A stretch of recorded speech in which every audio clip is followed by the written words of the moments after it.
안녕하세요. 정보가 세상을 바꾼다의 인포뱅크입니다. 이번에 전해드릴 내용은 중국산 여객기 C919 첫 고객 인도 초읽기 순항할까에 대해서 한번 알아보도록 하겠습니다.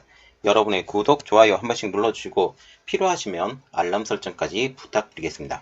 이야기를 한번 시작을 해보도록 하겠습니다.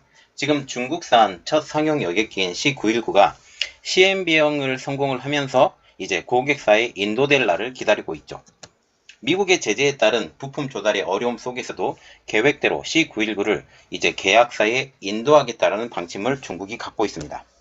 트럼프 행정부 시절 미국 상무부는 2020년 11월 상하이 항공기 제조 유한공사 코맥과 전투기 생산업체인 중국 항공공업그룹 AVIC 등 항공 관련 분야 12개 기업들을 블랙리스트에 올렸습니다. 이들 기업이 미국 제품을 공급을 하면 최종적으로 누가 혜택을 보느냐? 중국의 군대들이 이 혜택을 볼 수 있다. 다시 말하면 군사 목적으로 전용이 될 수 있다는 위험 때문에 미국 안보를 위해서 자국 기술력이 이 중국에 흘러들어가지 않도록 통제권이 필요하다는 것이 이 블랙리스트에 올린 목적이었다는 사실이죠. 특별히 미국의 GE, 허니웰은 코맥에 부품을 공급하고 그리고 AVIC와는 미국 기업들이 합작 투자를 하는 상황이었습니다. 그래서 이 합작 투자를 하면서 공동 개발을 하게 되고 이 공동 개발을 통해서 어두워진 기술 그 자체가 이제 중국으로 그대로 흘러 넘어갈 수 있다라는 분석 때문이었죠. 당시 중국 기업들 외에도 상무부는 보잉에 맞서 211인승 여객기 MC-21을 내놓은 이루트트 등 러시아 업체 28곳에 대한 수출 규제도 검토했었습니다. 그런데 이 정책이 바뀌죠. 바이든 행정부로 넘어오면서 자국의 이득을 위해서 GE의 엔진 판매도 허용했고 C919의 개발은 결국은 성공을 합니다. 이번 시험 비행의 성공으로 이제 상업 인도만 남게 된 것이죠. 코맥의 상업 인도가 본격적으로 진행이 되면 이 C919는 향후 중국 시장에서 에어버스 320이나 그리고 보잉 737 등 중형 여객기와 경쟁할 것으로 전망이 되고 있습니다. 자, 그래서 우리가 알아볼 내용 중국산 여객기 C919 첫 고객 인도 초읽기입니다. 옆에 그림을 하나 보면 지금 C919, 보잉, 에어버스의 동급 기종 비교라고 지금 나와 있는데 C919의 동급 기종은 보잉은 737, 그리고 에어버스는 에어버스 A320입니다. 이것은 자료로 한번 봐주시고요. 그래서 얘기를 좀 더 깊이 들어가 보면 중국 국영 항공기 제조사인 중국 상용 항공기 코맥은 14일 홈페이지에서 14일 상하이 푸동공항에서 C919가 3시간에 걸쳐서 첫 번째 고객 인도 전에 시험 비행을 성공적으로 진행했다라고 밝히고 있어요. 굳이 밝히지 않아도 괜찮은데 밝히게 됨으로써 자신들도 이제 항공기를 개발했다라고 대외적으로 발표를 하는 것이죠. 이번 인도전 시험 비행 성공으로 인해서 C919는 조만간 정식으로 고객사에게 인도될 것으로 보이고 있습니다. C919는 중국이 개발한 첫 정규 노선을 운항할 수 있는 여객기로 향후 중국 시장에서 에어버스 320이나 보잉 737 등 중형 여객기와 경쟁할 전망이죠. 그래서 이 에어버스나 보잉 입장으로서는 굉장히 어려운 입장이 된다는 거죠. 현재 중국과 같은 경우는 항공 수요가 폭발적으로 늘어나고 있어요. 물론 지금 현재 코로나19 상황 때문에 이것은 거의 문이 닫혀 있는 상황이지만 이 코로나 상황이 끝나면 폭발적으로 늘어날 수 있다라는 측면까지 볼 수 있죠.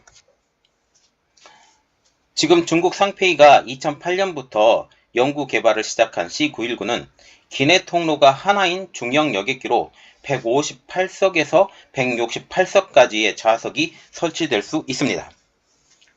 그런데 아직까지 신뢰도가 없죠.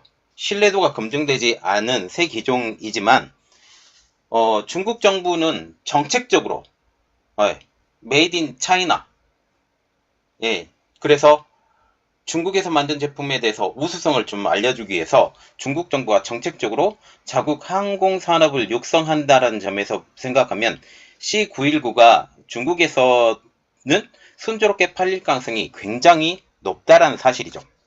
양대 메이저 여객기 제조사인 보잉과 에어버스의 규모가 급속히 커지는 중국 민항기 시장이 중요성이 저 날로 커지고 있어요. 그래서 중국에서의 민항기 시장이 커지고 있는 상황에서 중국 시장을 이 C919가 완전히 점령하게 될 수 있다라는 측면까지 우리가 볼 수 있습니다. 보잉사는 작년 중국 항공사들이 오는 2040년까지 화물기를 포함해서 총 8,700대의 새 항공기가 필요할 것으로 전망한 바가 있죠.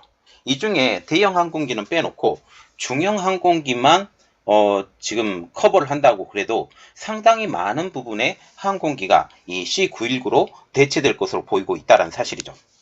사우스 차이나 모닝포스트는 C919는 급증하는 자국 내 수요를 충족하는 첫 번째 상업용 여객기로 제조하려는 중국의 야심찬 시도라고 하면서 이 프로젝트의 성공은 보잉과 에어버스의 독점 의존을 깨뜨릴 수 있어서 중국의 경제적 이득을 가져다 줄 것이라고 지적을 하고 있습니다.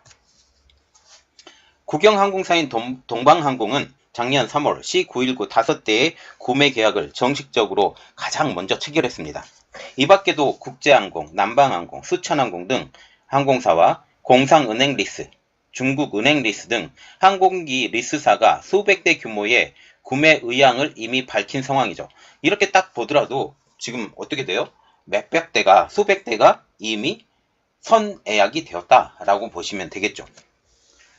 중국 상용 항공기는 이번 공고에서 28개 고객사로부터 총 815대의 C919 주문을 받아 놓은 상태라고 공개하기도 했죠. C919의 가격은 대당 1억 달러, 약 1284억 원입니다. 중국이 이번 시험 비행을 외부에 선전한 그것은 상하이 봉쇄 속에서도 중요 산업의 정상화가 질서 있게 추진되고 있다라는 메시지를 보인다라는 의도이죠. 그러나 C919 도입은 미국의 제재와 코로나19 확산 여파 속에서 당초 계획보다는 반년 정도 지연이 된 상황입니다. 앞서 중국 당국은 늦어도 작년 말까지 C919 1호기를 국유 항공사인 동방항공에 인도하겠다라고 공언해 왔지만 그 목표는 결국은 이루어지지 않았죠. 미국 정부는 지금 중국 상용 항공기를 상무부와 국방부가 지정하는 블랙리스트에 각각 올려 관리하고 있습니다. 이 때문에 중국 상용 항공기의 엔진 등 부품을 판매하는 미국 기업은 반드시 미국 상무부의 개별 허가를 받아야 돼요. 미 국방부 차원에서의 제재로 미국 투자자들도 이 회사 투자가 원천적으로 금지가 되었죠. 그래서 국방부의 허가를 받으면 이 회사에 투자가 가능한데 이것이 어려워졌다는 사실이죠. C919에는 제너럴 일렉트릭 엔진 등 다양한 미국 부품이 들어가서 중국 상용 항공기는 그간 미국 제재에 따른 부품 조달에 적지 않은 어려움을 겪었습니다. 자, 지금 보시면 웨더 레이더 같은 경우는 락웰, 그리고 일렉트릭 파워 시스템 같은 경우는 하니웰. 엔진은 CFM 인터내셔널인데 거의 대부분 GE에서 하고 있죠. 트러스트 리버저 같은 경우는 넥셀이 지금 하고 플라이트 컨트롤 시스템 하니웰입니다. 이 자료는 여러분들이 봐주시면 되겠습니다. 자, 그리고 미국은 자국 업체의 이득을 위해서 일단은 GE가 중국 상용 항공기의 엔진을 판매하는 것을 허용을 했죠. 그런데 이 판매 허용이 어느 때까지 갈 것이냐라도 또 문제가 되는 거죠. 지금 중국 내 코로나19의 대유행으로 인한 도시 봉쇄 역시 C919의 양산 일정에 지금 커다란 영향을 미치고 있습니다. 중국 상용 항공기가 현재 자사 직원 3,000명이 공장에서 외부와 격리된 채, 다시 말하면 폐쇄 류프를 통해서 매일 코로나19 CPR 검사를 받으며 업무를 진행하고 있다라고 밝히고 있죠. 이제 문제는 미국의 반응입니다. 자국의 이득을 위해서 GE의 엔진 판매는 허용을 했지만 어려움이 여전히 남아있다라는 게 전문가들의 분석이에요. 중국 항공업계가 자국산 C919를 대량으로 사들여 운영한다면 보잉과 에어버스의 시장 점유율이 낮아지게 되기 때문에 미국과 유럽 측이 불공정 경쟁 문제를 거론하면서 불만을 제기할 가능성이 있기 때문이죠. 미국 정부는 이미 중국 정부의 방해로 자국 여객기의 중국 판매가 제약되고 있다고 공개적인 불만을 제기한 바가 있습니다. 지나 러먼도 미국 상무부 장관은 지난 9월 28일 미국 워싱턴 DC에서 열린 정책의제 연설 뒤에 질의응답에서 중국 항공사들이 수백억 달러, 말하자면 수십조 원 규모의 미국 항공기를 사기를 원하지만 중국 정부가 이를 가로막고 있다고 주장을 하고 있죠.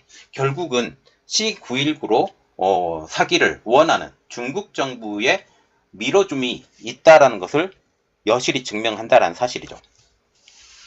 이는 향후 C919에 대한 미국의 제재 강화를 통해서 양산에 영향을 미칠 힘이 여전히 남아있기 때문에 지금 이것은 등불 안에 촛불? 이 정도 되는 거죠. 자, 그래서 지금 일단 봐야 될 것은 중국이 C919의 개발에 성공을 했고 시범 운행도 했다라는 사실이죠.